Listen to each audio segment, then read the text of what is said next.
I'm Maria Menounos, and you're tuned in to AfterBuzz TV, the ESPN of TV talk. Now, let the buzz begin. What's going on? What's going on, Survivor fans? I'm back, and I'm very excited to be back with you guys. We are back under adult supervision. Exactly. I don't even want to know what happened last time. I apologize on behalf of my co-hosts here. You guys, I'm so excited to be back. Yeah, I'm so excited to have you back. Your first episode of season 40. What? Well, we did the pre-show, which I'm very glad we did, you guys. I'm sure you've already known if you tuned in last week that we did the pre-show, and it had a really well positive response. Sorry I missed last week's. It was my birthday. I had plans as much as I wanted to celebrate with you guys. But I'm back. I'm very excited about this episode, about last episode, about this entire season.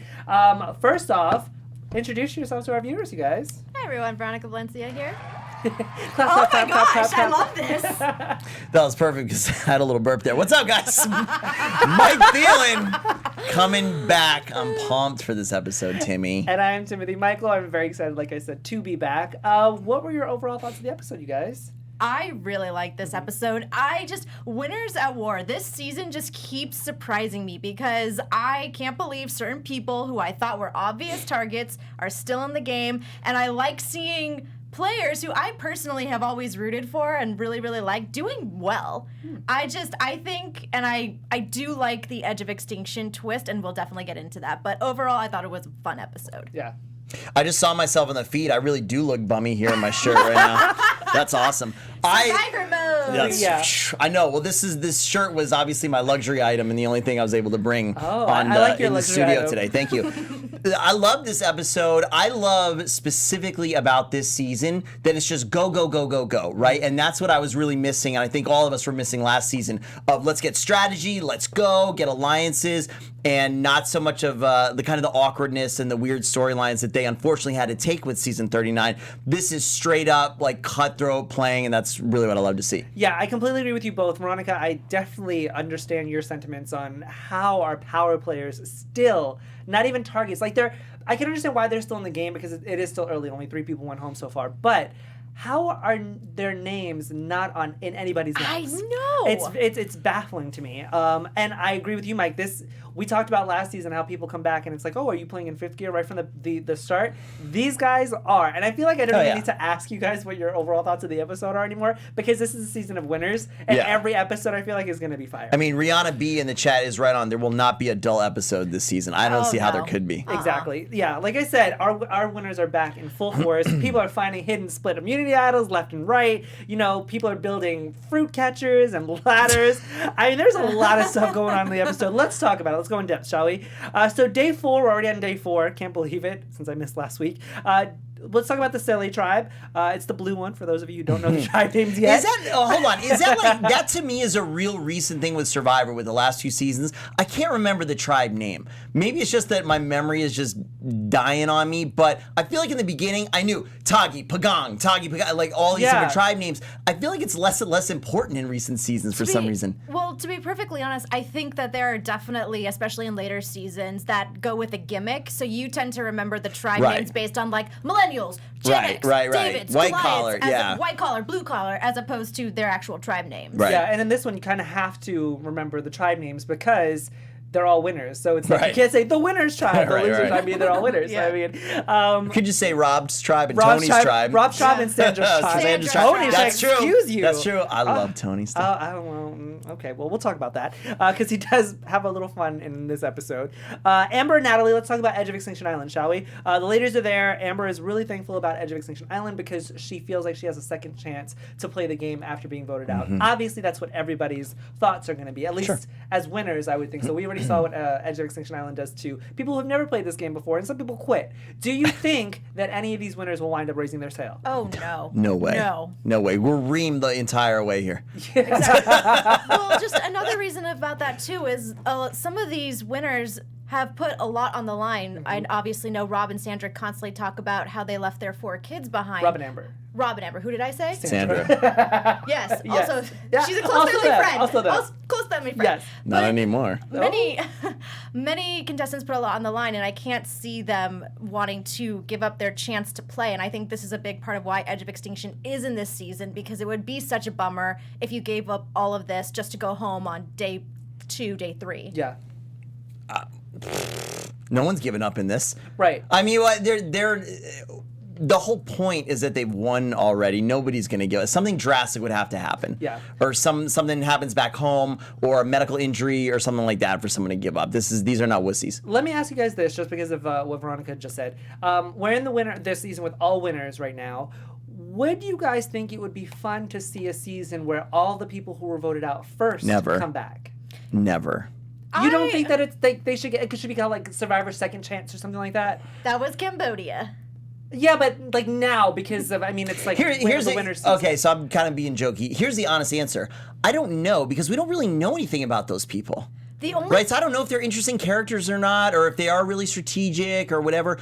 Certainly a good chunk of them did not get voted out fairly. Right. They didn't get a shot, and they probably would have been really, really good players. But a bunch of the other ones, I don't know. But I think that's the beauty of inviting people back. I mean, I know it's a little early in this season to be talking about future seasons or any seasons, but I was just curious because of what you said. Yeah. I think it'd be cool. So Rob gets the, I was going to call him Robert. That's not his name. Rob gets the, I'm so formal tonight. Rob gets the fire token from Amber, obviously. I know, right? Oh, yeah. There's no surprise there. And then this is when Amber talks about leaving her kids. And I understood that even from the first episode before Susan voted out, I was like, if one of these two get voted out, it's going to suck because they've probably given up so much. A, leaving your kids.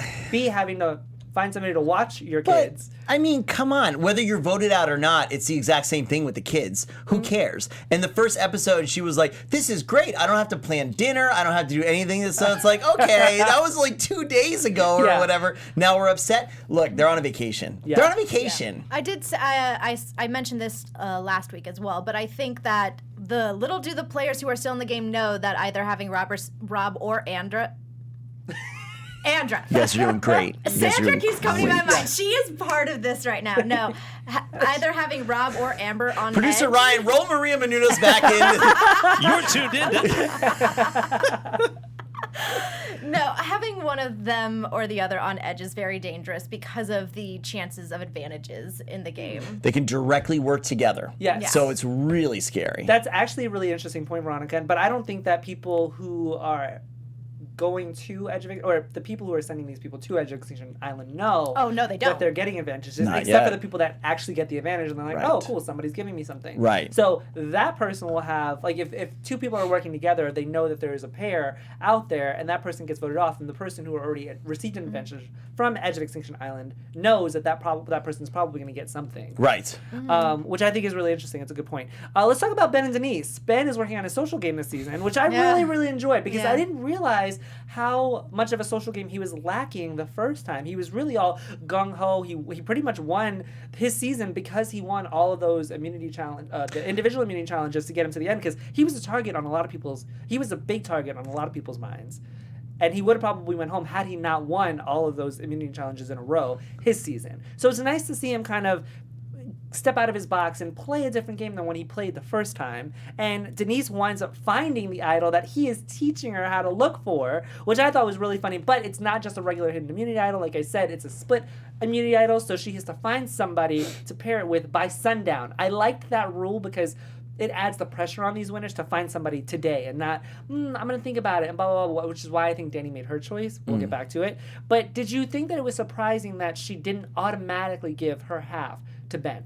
At first, I thought so, just because you're put in that very awkward situation of they essentially found it together. I mean, Denise found it, but Ben was with her. So Ben is aware of who has the idol. And you're kind of put in that awkward situation where it's like, should I? Because we kind of, 50-50 partner. But I am so happy that she didn't automatically give it to Ben, because we saw how much of a train wreck that tribal is. We'll get into it. We'll get into it. And she's probably so happy she didn't give it to him. Yeah. I liked how it all played out. So I'd rather comment on somebody in the chat, which brought up something really good as opposed to what you said. Not that yours was bad, but just indifferent. Mike. Sorry, that came out completely wrong. Thomas McGee, and I'm going to modify what he says a little bit. That might be good, Tim. At least bring back pre-merge boots. Yeah. Right, for a returning. And I'm going to take that one step further and say, this is really specific. Let's bring back the last person voted out before the merge. All people who didn't make it to the merge. That's a good Maybe one. that'd be interesting because some of those people played real hard. I know I took us out of the discussion. No, but that's interesting. that's definitely very interesting. That's why we love our viewers, Thomas. We're thank ready you for season that. 41. Yeah, exactly. That's it. We're going to be part of season 1, by the way, guys. Hopefully we get to the merge, or if we don't, maybe we'll come back for a future season. That's actually a really cool idea. I like that idea. Yeah, because it's once these players make the merge, you see that it's like a lifetime goal. It's like this milestone Rite that of they've passage. accomplished. Exactly. Yeah. And I feel like you are robbed of that if you don't make the merge and you aren't Survivor. But at the same time, I still feel like my idea was good because what's worse than not making the merge? Getting voted on day 1. Just No one wants that. Nobody wants that.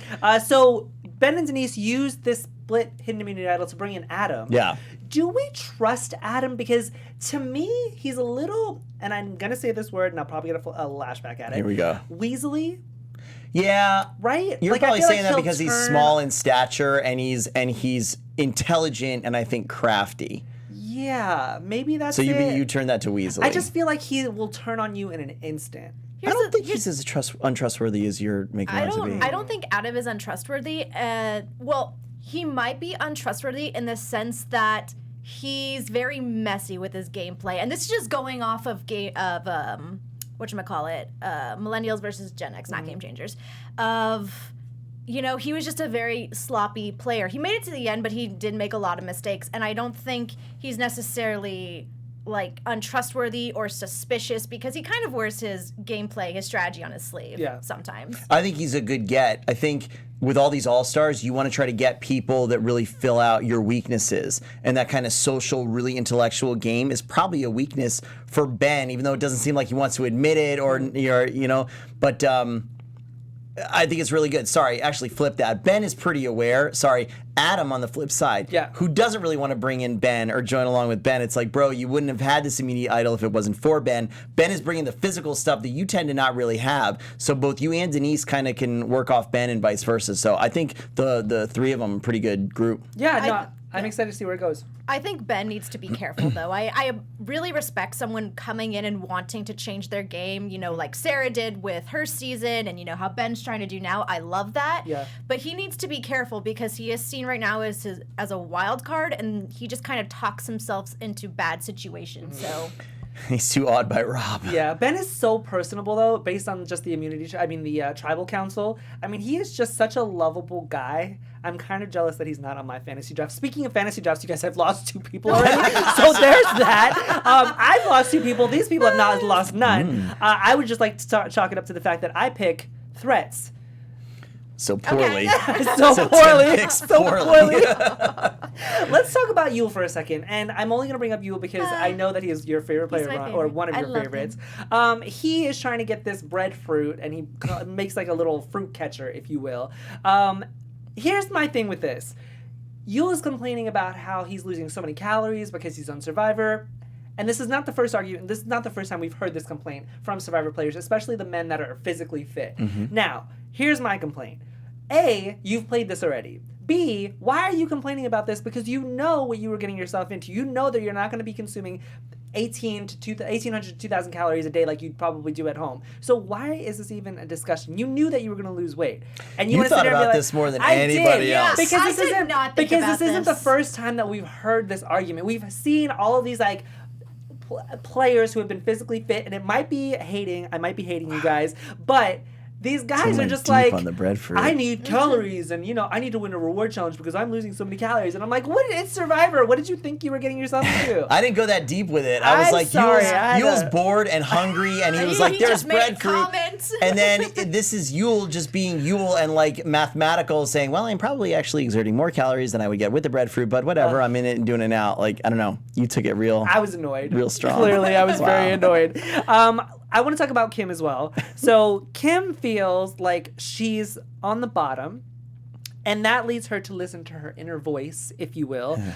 Something that she talks about that she listened to in the first time that she played, and it helped her find a hidden immunity idol. And lo and behold, she finds another, once again, split hidden immunity idol. Is it becoming predictable when these players are actually going to find a hidden immunity idol? Because the show has to edit it right Yeah. away. Yeah, it's like they're looking for it. It's like they're going to find it. I would like some edits where they're looking for it and they don't find it. Yeah, that would be nice just to kind of keep us on our toes. Yeah. On the other hand, those kind of edits take away from stuff that's actually action, right? And stuff that's really going on. With this season, it's probably jam-packed enough that we don't have to waste editing on, everybody's looking for an idol all the time. Let's just take it as a given. I would like it to be a little bit more difficult. It seems like both of these idols yesterday were really easy to find. Yeah. So I'd like more of the kind of clue-based ones or go on a scavenger hunt or something that's a little bit more involved, especially for these guys who, are used to it. Yeah, you know who do have to go on a scavenger hunt? Natalie and Amber on the Edge of Extinction Yeah. Island, Yeah. which I thought was very cool. And it's funny, not to brag, but when I saw the message, I was like, why don't they just look at every first letter of the sentence? And that's what it spelled out. It spelled out water. Well, they didn't get it. They scoured the island looking for this clue or this whatever. And Natalie winds up finding it separately, which I'm glad that happened, because usually when two people find it at the same time, it's like, okay, well, who gets it? Yeah. You know what I mean? But I mean, Would you have still thought that if you hadn't become an expert in escape rooms? Because that's straight up. You didn't think about that? You didn't think about to look at the first letter? I did watch it at 6:30 this morning, so no, I didn't. Okay. I didn't think of it. I was like, what are they doing? here's my thing about. Plus, the editing went right to the first letter of the sentence. Yeah, to but kinda get in out, and fairness, I was I did think about it before they I even. believe you. So why would I lie? Ooh. Oh, let's just say. What did you think of this? Oh, I mean, I liked. Well, here's my thing. Is I'm so curious kind of about this scavenger hunt on Edge of Extinction. I'm wondering if it's going to, Edge of Extinction, you're technically voted out of the game. It's a little bit more relaxed. There's not a whole lot of strategy or gameplay and lying going on. But I'm wondering if the task to find advantages is going to become as cutthroat as the task to find advantages and hidden immunity idols to the players who are still in the game. Especially once more people go there, they're going to be like, oh, Amber, she's finding something for Rob. Rob's my enemy. Or oh, Natalie, she's finding something for Jeremy. I can't let Jeremy get that far, Yeah, well, speaking of Natalie and Jeremy, do we think that Natalie is missing opportunities by selling or giving all of her stuff to Jeremy? Because she there's didn't. a chance. What do you mean? First one going to Sandra. What? Her first Her immunity idol went to on the Sandra. premiere went to Oh, Sandra. yes, that's right. Yes, but in terms of everything that she's finding on Edge of Extinction, I should rephrase. Well, that was on Edge of Extinction. To kind of rephrase what you're saying, everything that she was able to give to Jeremy, Yes, she she wasn't is. able Yeah. to give the hidden immunity idol. Thank you. Yeah. Yes. So That's true. In terms of what she is giving, what she chooses to give, she keeps giving everything to Jeremy. Do we think that these are missed opportunities because she still has a chance to come back into the game, and she could come back in with people who she has helped, and she's only picking Jeremy to do it? I think that. Yes, I think if she continues to only give her advantages to Jeremy, I do think it's a wasted opportunity because she can definitely build more alliances to help her get back in the game. But as of right now, it's only, she's only found 3 and only 2 of them she was actually able to give to Jeremy. So I guess we'll see how she decides to move forward. I'm disappointed that the little gifts that they send back from Edge of Extinction Island don't come with a name of who sent it. Yeah. Because if it did, then absolutely. But now that there's more than one person, I don't know if Amber sent it, Natalie, or, anybody else moving forward. So if it was tagged and I know, ooh, she's trying to do something with me, she's giving me an advantage, that makes really interesting strategy. That's true. No, that's a good point. I mean, I feel like you said, it's so early on in the game that Jeremy knows it's Natalie. It wouldn't be whoever, you know what I mean?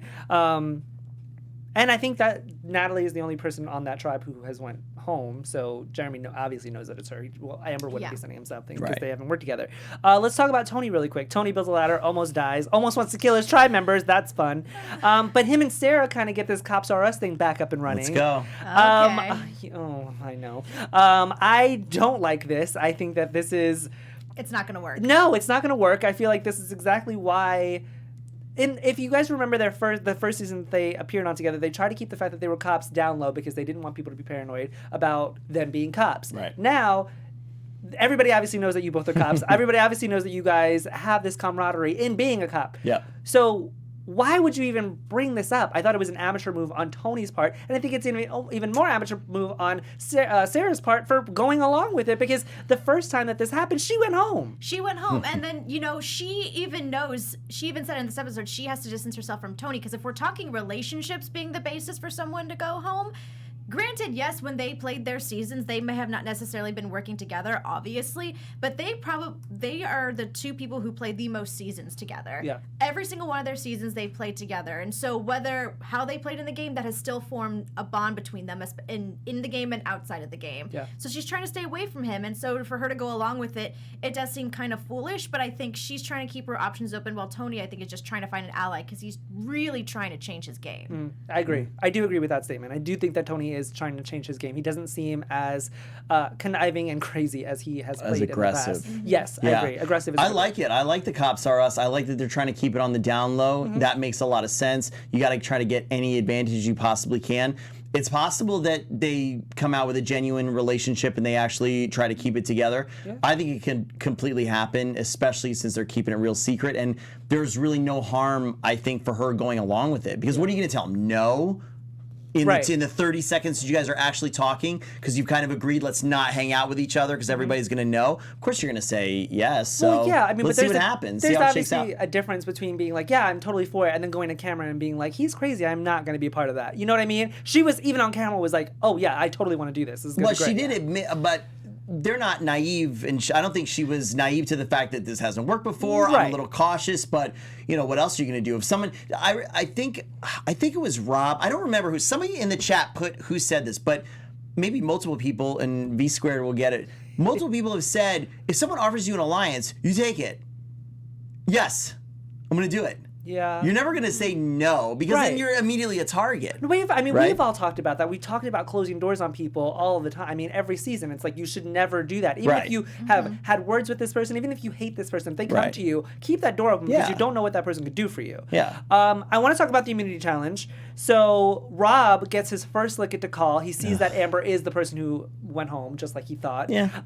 Which, I mean, it's sad, but he just like he said, I liked his response. He said, it's a game. I love the fact that you brought up his response, because I think that was the most important, well, not important, I think that was the most political way to thank you, probably the most political way to answer that, because sometimes when you see a loved one, especially on the Blood versus Water season, when you see your loved one getting voted out, you tend to have a very aggressive emotional reaction. He was very much to the point, like, it's a game. You could probably tell he was upset, but he said what he needed to say to not make it sound like he was too upset. That would make him a target. But he was also mentally prepared for it, because he already kind of knew that it was Amber. So it wasn't like a complete shock or blindside. I mean, come on. My immediate reaction was he, for me, even looked like he was holding back too much spite and anger. I was like, everybody, and they also played this ominous music, and everybody was looking at him. Like he's gonna throw a tantrum or something? Well, my gut reaction was like, I mean, y'all didn't kill her, right? She just went to Edge of Extinction Island, right? I mean, are we still playing Survivors? Yeah. This is a game, yeah? Okay, they're cool. definitely building up this whole tension between him and Sandra, though. Calm it down. Come on. Yeah, I mean, well, sure. I mean, I'm excited to see where that ends up. Like, are they gonna, I would love to see them confront each other, and for Sandra to be like, why didn't you tell me? And for him to just say, I wasn't allowed, I don't know, something to where, because I don't know, just maybe I didn't love them last season, but I love them as people, so I get a kick out of seeing them play together. Yeah. So do I. I love seeing them together. I mean, and CBS knows that. CBS knows that we love seeing these two together, so they always pair them together. So, but it doesn't, nothing from last season, and my initial gut reaction when we saw them in the premiere and what Sandra was saying wasn't like, yeah, man, Rob's such a jerk for not telling her she's coming back. That wasn't my gut reaction like she had. Yeah, no, I completely agree with you. So, the challenge has to deal with racing out with a cart, getting keys release chest, disassemble the cart, get it through the maze, figure out the dragon puzzle. We've seen this yeah, they need to start before. We better get some more epic challenges for these all-star winners, because we have seen the take the cart apart challenge before. I completely agree with you.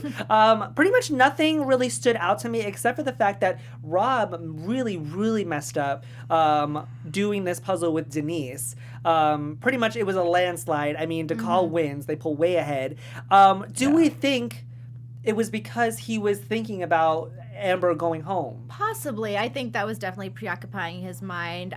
Maybe I'm reading too much into this, but a part of me also thought, is he holding back so that he isn't being seen as a challenge threat to maybe have people have people let him stay in the game a little bit longer, because he's a strategic threat and a challenge threat. But if he's not being a challenge threat right now, maybe people are like, oh, maybe we can get out another challenge threat. Mike is shaking his head like, nah, that's not possible. I don't think so. Like I said, I may have read a little bit too much into it. Well, it's a totally valid theory. I don't think so, though. I think everybody knows how good of a player he is just in general. So I wouldn't take anything at face value for any of this kind of stuff.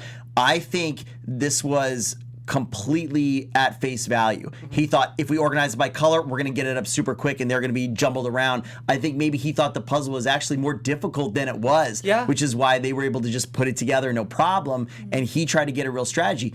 For me, the way they were editing it, I was like, oh, here we go. We're just about to showcase Rob killing it because he did it the smart way. That's what I thought they were trying to edit it together for. Well, I thought they were editing it in a way to be like, okay, well, Rob was the major force behind losing that challenge, so I thought his name would be coming up. Okay. Oh, yeah. But it did not, which also surprised me, because we go back to Cele's tribe, and obviously everybody is scrambling around. Parvati to camera says, there's like this new school versus old school players, and they need to get out, a newer player so that the old schoolers have a, just a leg up or a majority. I got a question for you guys on this, and everybody in the chat, let us know what you think, and if you're watching us later, put it down in the comments. So much has been made between this old school and new school stuff, and every time we go to Tribal Council, Jeff is asking somebody, Ethan, are you, keeping up with the game or whatever?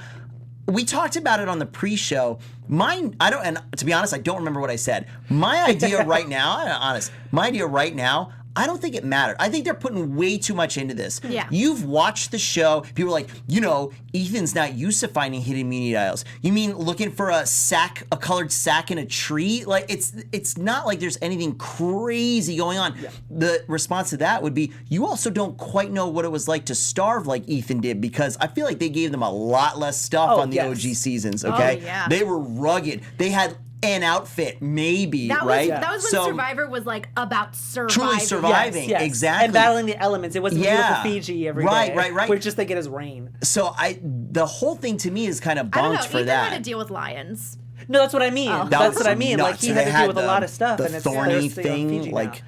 Yeah. No, I completely agree with you, Mike. I feel like, people who are new to Survivor, they come in, they've never played before. And so technically, even if, you've never played Survivor before, you're kind of on this level playing field with Ethan, because they've never found a hidden media dial either, because it's their first time playing the game. Yeah.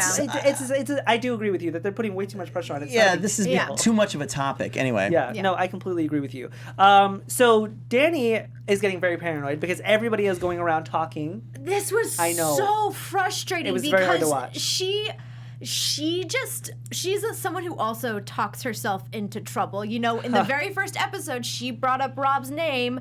Luckily, she was able to salvage that by being honest, and Rob respected that. But now she's like, oh my gosh, they're not including me in the conversations, and Parvati is icing me out. And I don't know. To me, it didn't seem like that she was being iced out. I think that it was pretty safe to say that because they are lower numbers, they were trying to vote as a unit and pull in other people from the quote-unquote New School Alliance. Yes. Yeah. Her name wasn't even mentioned. No. She had no reason to be paranoid. And when she watches this back, I'm pretty sure she's going to be very, very frustrated with herself.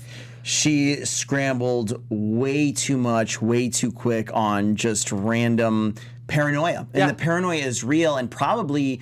for this season, triple or whatever exponent you want to put on it. So it's nerve-wracking. It's sad to see it happen when, especially behind the scenes, we kind of know you didn't really have anything to worry about. She blew up the old school, new school alliance for kind of no reason. She had already kind of mended fences in the premiere with Rob, so why not just kind of stick with that? Yeah. And she did. And then this, I thought, was a really strange week. If you just I will be yours speech to Rob. Yeah. Right? And I was like, he just screwed up the challenge. Why aren't you trying to rally people or any? This is an obvious vote up. Rob is a crazy power player. He was on the entire season with his gigantic idol head last season, right? He's won. Obviously, he's won. His wife is won. we can go on and on about the accolades, and he just screwed up the immunity for your tribe. Yes. This, in previous seasons, that's almost an automatic, for the first vote of a tribe, it's you're gone. Well, I'm glad that you brought that up really quick. Sorry, Veronica. When she was having this conversation with Ethan and Rob, and she was like, I just want to know what everybody's thinking, blah, blah, blah. Ethan automatically went to her and said, well, what about your conversations with Rob? Yeah. Why does Rob matter right now? Do you think Rob is controlling the tribe? Because he is? Of course. It's crazy to me. I don't know. From day one, he's been controlling the tribe. In any other season, to your point, Mike, yes, someone who screws up a challenge would go home first, but they're clearly not thinking about challenges. Not even go home, but at least be considered. Be considered. Yeah. That's the baffling Be in the thing. conversation. And this is potentially going to become one of those seasons where everybody's too scared to go after Rob because of how powerful he is. And if he's immediately got enough cronies around to do his dirty work, you could be in trouble just for bringing his name up, right? Until the merge happens, until some people are ready to take a big shot or use that immunity idol in a strategic way. If you don't watch out, he's just going to run the whole thing. Yeah, I want you to finish your thought because I did interrupt you. I apologize. Well, you're a bad person. You're good? Okay, cool. So Jeremy, I know I'm terrible. Did I just get away with that? Jeremy pretty much hits onto the fact that we were just talking about. Rob is controlling the tribe. He knows this. This is when I thought that it was going to take a turn toward Rob, but instead Jeremy goes to Michelle and they bring in Adam, and maybe they will vote poverty. Now, did you think that was a smart move to kind of take out the person that is with Rob? Yes. While not actively hitting Rob? Yes. It's smart. Would I be happy about it? Not necessarily, because I like poverty. But it would be smart. And they didn't even go that route. But why are we hitting Rob? Why are we hitting Rob? Thank you. What? It's the question we will be asking until either Rob or Sandra, I'm pairing them both in this, go home. Right. Do we think that it's being overly produced where all of our major players, Rob, Sandra, Tony, all of these key figures or aggressive players will make it to the merge? No. I don't think so. I feel like if all three of those people made it to the merge, then it was overly produced. Yeah. Because how is that possible? How is that possible? No, I just feel like it would be set up. I would feel like, how could these players who have played this game before allow three big players, Tony, Rob, Sandra, and I'm pretty sure I'm missing another person out there. I mean, like I said, they're all big players, but these three, for just specifically, are just very aggressive, skillful play. I mean, like I said, we could say this about all the players, but just these three, if they allow them to, all three of them to make it to the merge, that's not real. That's not real. I think those are probably the top three aggressive players. Right? Yeah, probably. So, I mean, I guess... I'm not sure exactly what you mean by overproduced. Like they're telegraphing it right now? No, I just feel like it would be like set up. I feel like CBS would be like, that's what I mean. No, I don't think it's set up. I don't think that one or the other is going to be voted off before the merge. I'll say one will be voted off pre-merge and one will make it to the merge. Who? I don't know. But there's three. Okay, two and one. Two and one. Two what? Voted out before? I don't know. No, two. If, like I said, if all three of them make it to the merge, I will be very, very, very surprised. I'd be surprised too. Let's talk about tribal. Yes, please. Yes, please. Yes. I've been waiting for this. Yes. Ooh. Okay. Well, start it off, Veronica. Well, no, I just thought, once again, this was a very crazy tribal. The fact that Rob's name was not even brought up, or the fact that they didn't even try to go the poverty way, I was like, that's very crazy. But also, this was the moment for me that maybe like really excited for the next episode because of how Ben was, again, talking himself into a bad situation. Rob made everyone dump out their bags to see who had the idol. Denise had to be... What is everyone doing? What? That was very weird. But yes, but first of all, Denise had to be like super... like stealthy and not show anyone that had the and Adam and not show that they had the idol. But this was interesting because I think this is setting up Denise and Adam to be in a power swing position between the two alliances. I can see them wanting to get Ben out next because he's so wishy-washy and a wild card, and he knows they have the idol. I could see them wanting to get him out and going with New School for right now just to get him out. Again, I could see them going either way, and I think this tribal set them up for that with that little move. I mean, we set off the entire tribal with Adam trying to like fit his that torch, was so which funny. I thought was really, really funny. I thought that was hilarious. I thought it was very funny and cute. What I loved even more was Jeff's nod to Ben to be like, "Can you help him out?" And then Ben was like, "Oh yeah." I thought that was really funny. But yes, I completely agree with you. This tribal is setting off a lot of things to possibly come. I do agree with you with Ben. They've used the word wild card with him in the last 2 episodes. So, I mean, it's strange to me. He doesn't need to be this wild card. I have a sense that Ben is a little starstruck because, as somebody in the chat mentioned earlier, he is one of the newer winners. So these are a lot of really cool celebs, in his mind. He's got a little bit of that. We saw it with Rob. The idol thing is brilliant by Rob. Brilliant. Even if I don't have an idol, and I'm like, who do you think you are, dude? Like, no, I'm not dumping out my bag. Target, immediate, right? So everybody's gotta do it, or else you're seen like that. This brought back memories to me. Somebody, I don't know if you guys watch and remember this, but I think it's David Copperfield, in Vegas, got mugged, and he actually used sleight of hand to show his wallet empty. I'm pretty sure that's a real story, and he didn't get anything taken. So I was like, oh my God, they're going to palm it, and they're going to pretend to dump it out, and they're still going to have it, and it was brilliant. And they totally did. I loved it. Here's my thing. I hated the fact that Rob forced everybody, not forced them, but he knew exactly what he was doing, and that's exactly what you said, Mike. If you don't empty out your bag, you're automatically a target. So I loved obviously it because of everybody's that. going to empty out their bag. But I thought it was a little manipulative and a little just. Of course it is. I know, but I just didn't like it. I was like, season 40. I get that, but I don't think that was a season 40 winner, Godfather of the game move. I feel like it was an amateur kind of like, ew, that's what you're doing kind of. It irked me. I don't know. Maybe he was paranoid.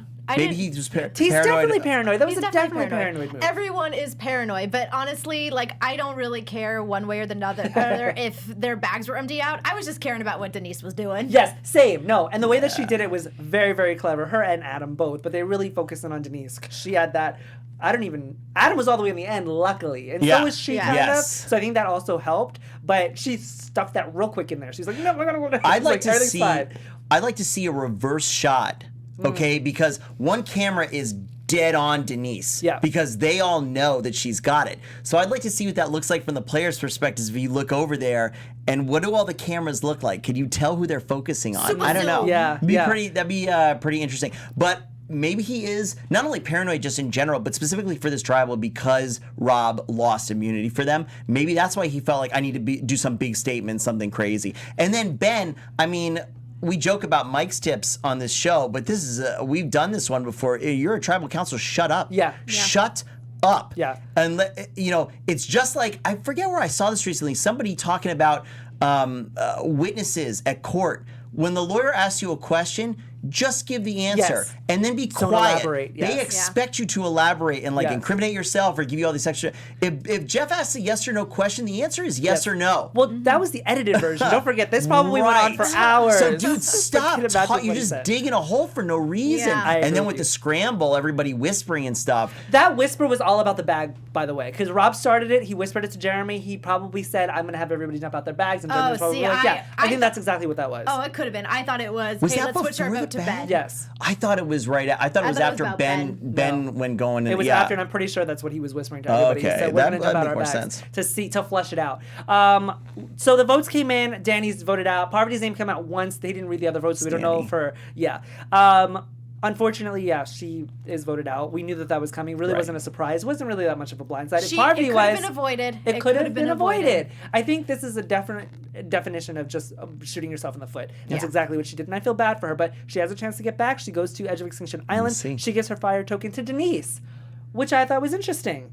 I think it's going to be interesting kind of moving forward, seeing who gives fire tokens to who. Because obviously with Natalie and Jeremy and Amber and Rob, it was pretty obvious who their fire tokens would go to. But I'm going to enjoy seeing people get, this sounds funny, but enjoy seeing them get voted out just to see who they consider alliance or who they want to work with. Yeah. And then does somebody get angry because they don't get their token? And I'm excited to see what else. Finally, props to the producers and everything because they're using Edge of Extinction much, much better this time. Yes. There's stuff happening right away, things that actually matter. Immunity, leaving tribal, and then the whole currency thing. I was not 100% sold on fire tokens, but it's being pretty interesting so far. Yeah. So I'm excited to see what else they do, what else you can buy with it, and the surprises. I agree with you. It'd be great if they brought back the Survivor auction. Who knows? Let's go. That is our review of season 40, episode 2. The episode was called, it was Survivor careers and economy, which I thought was really interesting.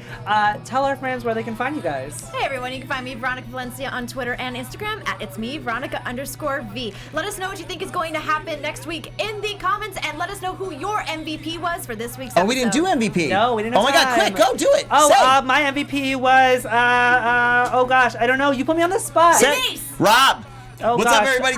Thanks so much for joining us in the live chat. Miss Early Woda, Eric, Joseph Boza, Rihanna, Thomas McGee, Eric Olin, Emily, Desiree. My name is Mike Thieling. You can find me everywhere at Mike Thieling. Thank you, everybody in the chat. We're very excited to be back. At least I am. My name is Timothy Michael. You can find me everywhere. You can find me everywhere at I am Timothy Mike. We'll see you guys next week on Thursday, 7 p.m. Bye, guys. Good night. Our founder, Kevin Undergaro, and me, Maria Menounos, would like to thank you for tuning in to AfterBuzz TV.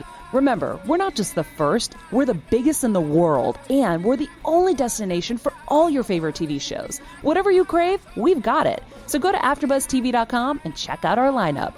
Buzz you later. The views expressed herein are those of the hosts only and do not necessarily reflect the views of AfterBuzz TV or its owners or principals.